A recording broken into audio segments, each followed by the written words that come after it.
Hello. હા, તમારા mummy of થઈ ગયા છે, તમે આવવાના છો? ના સાહેબ, હું નહીં આવી શકું. નહીં શકો એમ? તો મારી તમને જાણ કરવાની ફરજ છે, અંતિમ સંસ્કાર માટે લઈ જઈએ છીએ એમ. ના વાંધો નહીં, તમારે જે થતું હોય કરી લો, વાંધો નહીં. પણ મતલબ અંતિમ સંસ્કારમાં ખાલી આવ્યા તો કદાચ એની આત્માને શાંતિ મળે મારા ભાઈ. ના, હું નહીં આવી શકું યાર, મારી બહુ મજબૂરી છે. મજબૂરીઓ છે એમ? કઈ વાંધો નહીં, ચલો હા ને ભાઈ. દીકરા સાથે વાતચીત કર્યા બાદ અમને આશા હતી કે કદાચ દીકરી આવશે. દીકરીને પણ ફોન કર્યો, દીકરી શું કહી રહી છે એ પણ સાંભળો. તમારી મમ્મી ઓફ થઈ ગયા છે તો આવવાના છો અંતિમ સંસ્કારમાં? ના બાપુ નહીં આવી. હા ને, તમારા ભાઈને બી જાણ કરી, એને બી ના પાડી.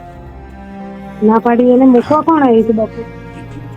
એ છોકરો બનીને જ આવ્યો હતો ને, તો પછી એવું કીધું કે ડ્રાઈવર છે એવું કીધું. એ નહીં, તો હમણાં તમે સોમવારે છેલ્લો ફોન કર્યો ત્યારે ને અમે એ છોકરો આવ્યો હતો પહેલા પણ મૂકવા આવ્યું હતું. યાદ નહીં કોણ મૂકવા આવ્યા કે કેટલા મહિનાથી છે. આ તો તમને તો દર અઠવાડિયે કહીએ છીએ કે ભાઈ તબિયત ખરાબ છે, પણ તમારામાંથી કોઈને આવું જ ના હોય તો હું કરી બેનો. ના બાપુ સોરી, હું તો નહીં આવી શકું. કઈ નથી ભાઈ, ચલો.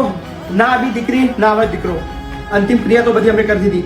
પણ આવી કેટલી માઓ હશે જે આવી પરિસ્થિતિની અંદર જિંદગી જીતી હશે. આ બતાવવાનું અને આ સંભળાવવાનું રીઝન એટલું જ છે કે યાર આપણી જે સંસ્કૃતિ છે, આપણો આ દેશ છે, એ કઈ દિશામાં જઈ રહ્યો છે. આવું જ ચાલતું રહેશે. આખી જિંદગી જેને પાલી પોસીને મોટા કર્યા છે એ એની અંતિમ ક્રિયા માટે પણ ના આવે, એને પાલાવા માટે પણ ના આવે, એની બીમારીની અંદર એની ઘડપણની લાઠી બનવા પણ તૈયાર નથી. તો આ જ દુનિયા